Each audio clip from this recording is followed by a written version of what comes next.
Well, I am here at Agility Customs where I am going to get the next stage on the road to 35s done, going to get re-gears. 529s are coming on to the Tacoma. I've had Agility Customs do my cab mount relocation. That was phase one for me on the road to 35s. Now I'm getting re-gears, and I'm also getting the driver's side needle bearing replaced. These guys are really awesome. I'm excited to film this process, so let's get into it.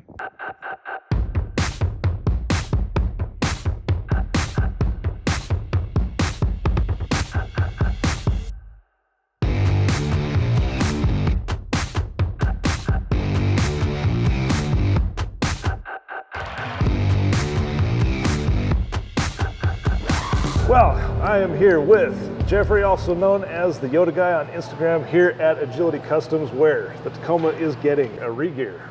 Going up to the 529s? 529s. 529s. And you kind of decided to go with a specific brand of gearing, which was the Yukon. Yes, that's correct. We went with the Yukon gears, 529 gear package with the master install kits.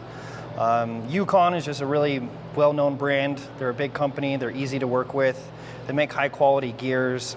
Some of the other manufacturers have been more difficult to work with in the past. Sometimes we run into issues, and it just seems to be a lot easier to work with Yukons. Okay. So we chose that brand specifically, but we're going with the 529s on this third-gen Tacoma because of the shifting issues that usually occurs with the automatic transmissions on these, and the oversized tires, extra added weight, and all that other stuff. Yeah, and it's kind of a nice step, especially if I'm going to go up to 35s. Yes, absolutely. Yeah. If you go up to 35s in the future, you're going to be already geared for it because the oversized tires changes your final drive gear ratio, basically acts like a gear itself, and changing out the differential gears brings that power back, more torque, better acceleration, more horsepower, things like that. Awesome. All right, so we're just going to kind of do front and rear. Yep. So that way everything's communicating properly throughout the whole truck. Yep. And we've already got front and rear kind of draining right now. And next up, just taking the tires off. Taking the tires off, popping the axles out, getting the drive lines removed, and then once all that's kind of done, we can start pulling diffs out. So. All right, sounds good. Yeah, we got a little bit of a snowstorm that came through, so. Yeah, she's a little salty, but a little salty and a little bit of ice kind of falling off of it, but we're gonna get it going here. So. No big deal. We'll be able to work through it. All right, appreciate it. Thanks. Just break the seal. Yep, just got to break the seal. Okay, this thing's a little heavy.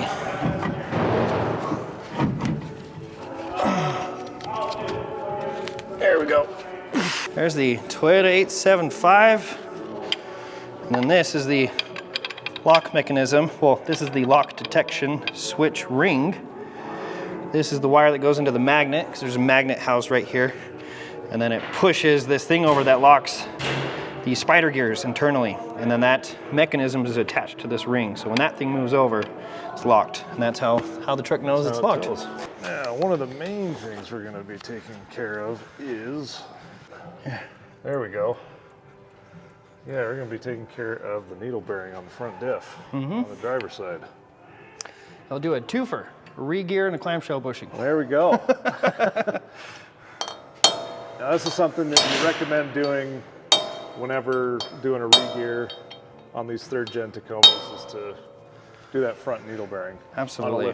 On a lifted Tacoma. Especially on a lifted. If you're 2 inches or more or higher, you should just do the needle bearing no matter what. It's better for the CV axle, helps prevent excessive wear, prevents vibrations, and even in extreme cases, it can prevent the CV axle from breaking from it binding excessively from the deflection. So it's just all around beneficial for it.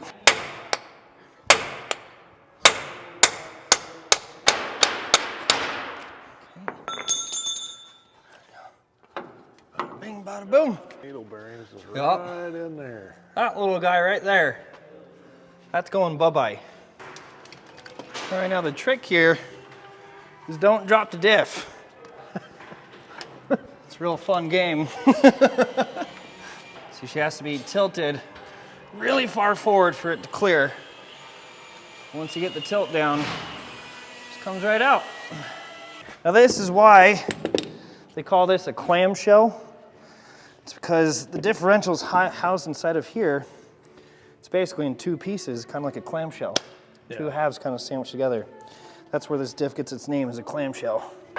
See, now you can just work the differential however you want it. And if you needed to, you can just pull the pin, put it upside down like that. Pretty much any direction you want. This is the carrier assembly. It's technically what it's called, with the ring gear and the E-locker. So we need to remove the ring gear from the carrier, and then we need to remove all the bearings from it so we can press on new ones. So we use this tool that is basically a differential bearing removal tool. Oh, wrong way.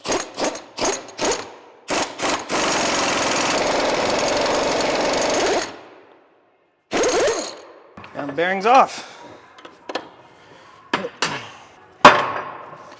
There it is.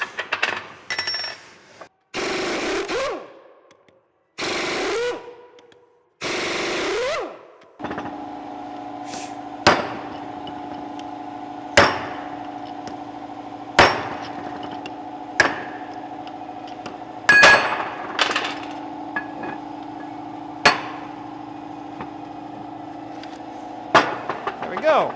The cool thing about this over what nitro usually supplies you with, they have the exact same coil bearings, so all Japanese bearings, the same as factory, same OEM seal, shim pack, RTV gasket maker, paintbrush, all the regular stuff. But these guys, they include new ring gear bolts.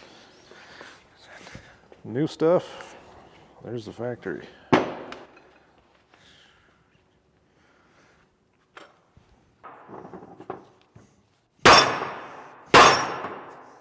It's a really tight fit, so we just got to work it on nice and slow. And then use a dead blow hammer so we're not marring up the surfaces. It's just plastic.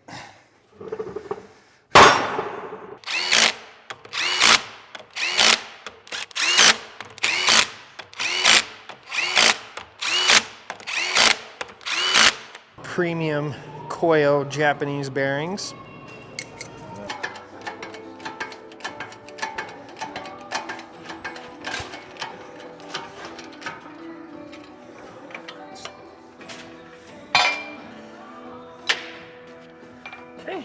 That just comes out. So technically that's unlocked and that's locked. Unlocked, locked. And that's what that little magnet does? That's what rides right behind this.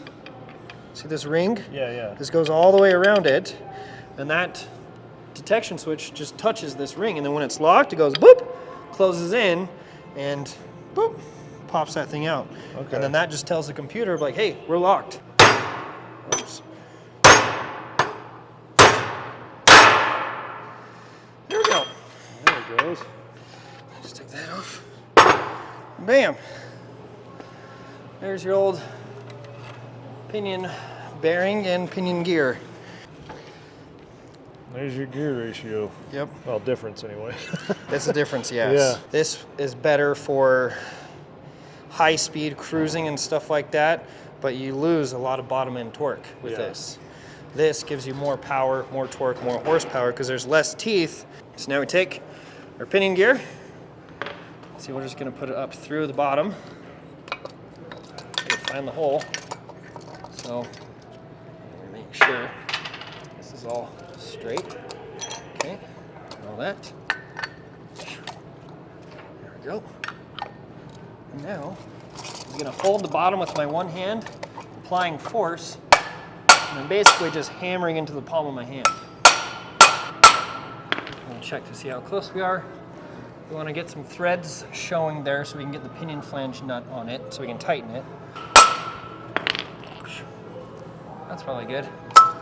That's the original pinion flange nut. We'll just make sure that the threads fit, they're clean. So we don't need to cross thread anything today.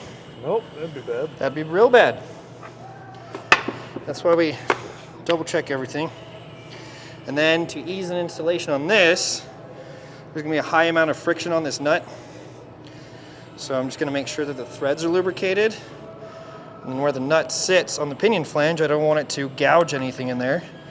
So we're just going to lubricate all of that. And then this kind of is all just by feel. So, right there. So now it's tight.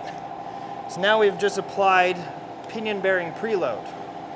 So we've simulated what it would be like if this was installed in the truck. So we have no more free play, and there's a little bit of resistance, just enough to keep it rotating, and that's where we want it so we can take our measurements. See that guy's now in there, all fixed and ready to go. All right. These shims here provide the preload on these bearings. If there wasn't enough preload there, this whole unit could twist side to side. Yeah, we don't want that. Yeah, we want this. No play. No play. That reading is showing us 0.010 of an inch. Our spec is between 0.007 to 0.01. This is showing us 0.01 inches. So we're perfectly on the money for Backlash where we want to be. Okay. But our Backlash can be in spec, but that still doesn't mean that our pinion depth is correct. So what we're going to do is we're going to rotate this around to those paints just about to touch the teeth. What I want resistance of rotation while I'm rotating this. So I'm going to force this ring gear to go over with my wrench and go back and forth, and that's going to put pressure on the drive side and the coast side of the teeth. And then do that a few times in repetition just so they can get a good contact just a few times. And then that'll give us our contact pattern reading. Alrighty. So we'll just go 1, 2, 3, 4, 5, 6, 7, 8, 9, 10. Okay, now let's see what kind of measurement we got. We're showing too shallow. We need to add pinion shim thickness. This states that the pinion gear is too far away from here, so that's why it's reading shallow on the tooth. It's towards the outer edge. Okay. You kind of look where it kind of gravitates the most. We're looking for like an almost perfectly oval or rectangular pattern. And this is showing me a half moon pattern. Yeah. So what we're trying to do is we're going to try to bring that pattern in just slightly.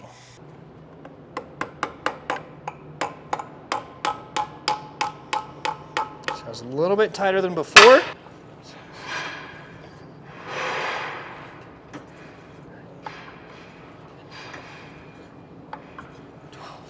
Drive side has a pretty squared off, rectangular-ish shape. It is kind of concentrating more at the toe, but that drive edge doesn't go across that lip. You can see where it just kind of doesn't touch. Yep. That's perfectly acceptable. And then the coast side, we're looking kind of for a similar thing. Rectangular kind of print, really sharp line down there, kind of a sharp line here, cuts off right there, cuts off right there. So the coast side is really showing a solid print across the whole face of the tooth. Nice. So this shows me that we're not going to have any noise on coast side, and if anything, it is showing a little bit on the deep side, just because you see how sharp that kind of line is right there at the very root of the tooth? Yes. That's a little bit more darker than the rest of the tooth. Okay. Which means that the tooth is kind of a pinch too deep. But as you can see, we still have a very rectangular pattern going across the tooth, which means that we're kind of right in the optimal operation window of how the cut of these gears were made.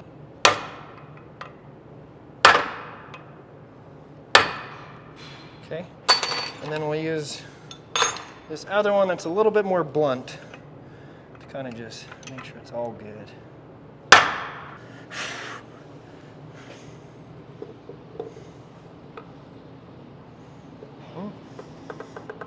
Now we got to connect the lock, the diff lock connector. Well, we got it here. We just plug that guy in. Boop. And we'll go down like this.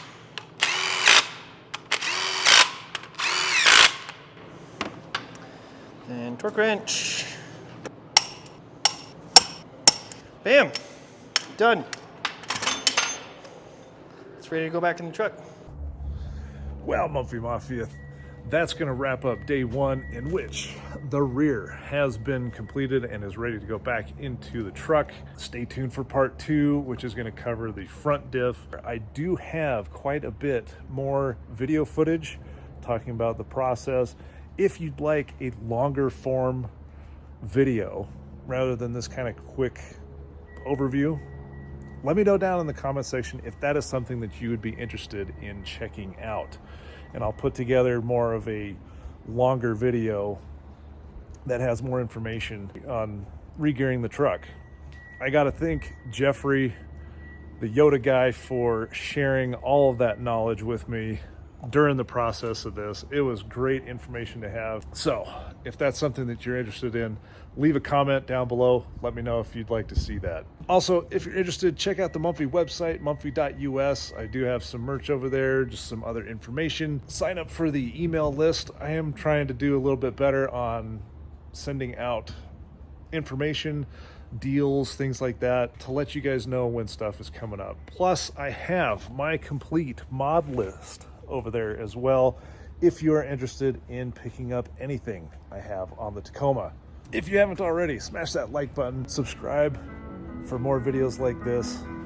I greatly appreciate you guys sticking around, becoming part of the Mumphy Mafia, and I'll catch you in the next video. Peace.